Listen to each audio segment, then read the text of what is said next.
Nous sommes le lundi 10 novembre 2025 et c'est parti pour cette revue de presse. Accord économique RDC-Rwanda. Kinshasa pose une ligne rouge, pas d'intégration sans paix effective, rapporte le quotidien Information Générale Info 27 ans.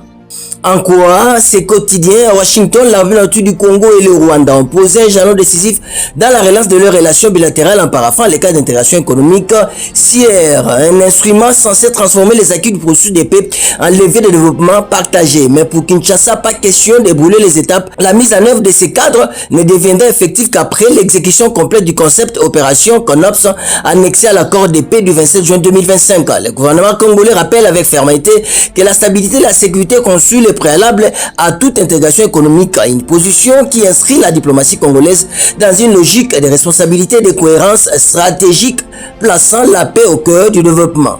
Le même sujet est rapporté par les tri-hebdomadaires Panafrico que l'Africa News, les pourparlers sur les points d'aboutir Tshisekedi d'optimisme, les gros titres de notre confrère.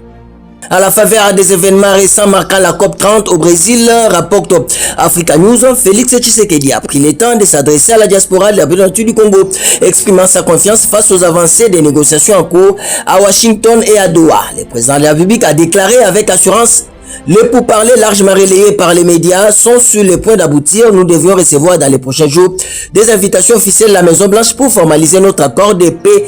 Un discours empreint d'espoir qui fait écho à son récent séjour en Égypte où d'ores et déjà Tshisekedi partage une vision optimiste pour l'avenir du pays. Dans le même sujet, cadre d'intégration économique et régionale, Kinshasa signe mais hausse les tons. Les gros titres du quotidien Information Générale, le quotidien. Pour notre confrère relayant la réaction du gouvernement à la suite de cet accord économique entre la RDC et le Rwanda, le gouvernement de la RDC a réaffirmé sa détermination à maintenir la dynamique de paix engagée et à traduire ses efforts diplomatiques en résultats concrets sur le terrain, dans l'intérêt de son pays et de la région des Grands Lacs. Enfin, le gouvernement de la RDC exprime sa gratitude aux États-Unis d'Amérique, à l'État du Qatar, à la République du Togo et à la Commission nord-africaine pour leur accompagnement constant et leur engagement en faveur de la paix, de la stabilité et du développement dans l'Est de la RDC.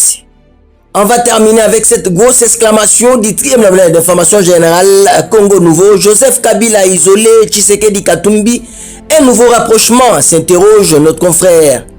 Face à la journaliste Élisée Odia, le président du groupe parlementaire Ensemble pour la République a mis fin à l'équivoque.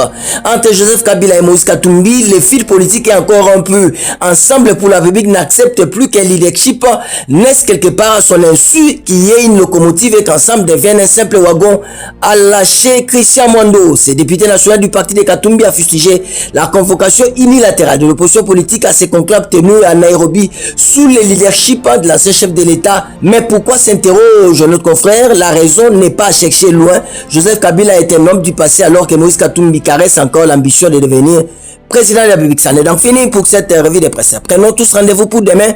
Tous derrière nos FARDC, Bendele Koyate, Congolais et Téléman.